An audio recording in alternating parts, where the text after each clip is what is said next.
எப்பவும் போல் இன்றைக்கி நம்ம மார்னிங் ரொட்டீன் ஸ்டார்ட் பண்ணுறோம். ஸோ இன்றைக்கி காலையில் பிரேக்ஃபாஸ்ட்டுக்கு பாப்பா வந்து பால் சேமியா கேட்டிருந்தாங்க. ஸோ பாப்பாக்காண்டி இன்றைக்கி பால் சேமியா தான் காலையில் ரெடி பண்ணியிருந்தேன். ஒரு கப் சேமியா லைட்டாக வறுத்து எடுத்துக்கணும். தண்ணி ஊற்றி நல்லா சூடானதுக்கப்புறமா சேமியா உள்ளே சேர்த்து 5 to 10 minutes நல்லா ஹை ஃப்ளேமில் கொதிக்க விட்டு நல்லா பாயில் பண்ணி எடுத்துக்கணும்.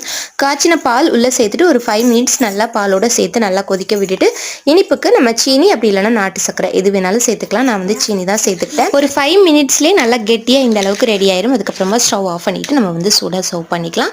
பாப்பாக்கு வந்து இதுதான் எனக்கு பிரேக்ஃபாஸ்ட். சூப்பராக என்ஜாய் பண்ணி சாப்பிட்டுக்கிட்டாங்க. பாலாக கொடுத்தா கூட இந்த மாதிரி சாப்பிட மாட்டாங்க. ஸோ இந்த மாதிரி பாலை சேமியா சேர்த்து நல்லா மிக்ஸ் பண்ணி இனிப்பாக செஞ்சு கொடுத்தோம் அப்படின்னா ரொம்பவே விரும்பி சாப்பிடுவாங்க. நம்ம வீட்டு பூனைக்குட்டி இப்போ சூப்பராக நடக்க ஓடலாம் ஆரம்பிச்சிட்டாங்க. பார்க்குறதுக்கே ரொம்ப க்யூட்டாக இருக்குது. ஆனால் என்ன பாப்பா கிட்ட இருந்து எப்படி தான் இந்த பூனைக்குட்டியை பாதுகாக்க போகிறேன் அப்படின்னு தான் எனக்கு தெரியலை.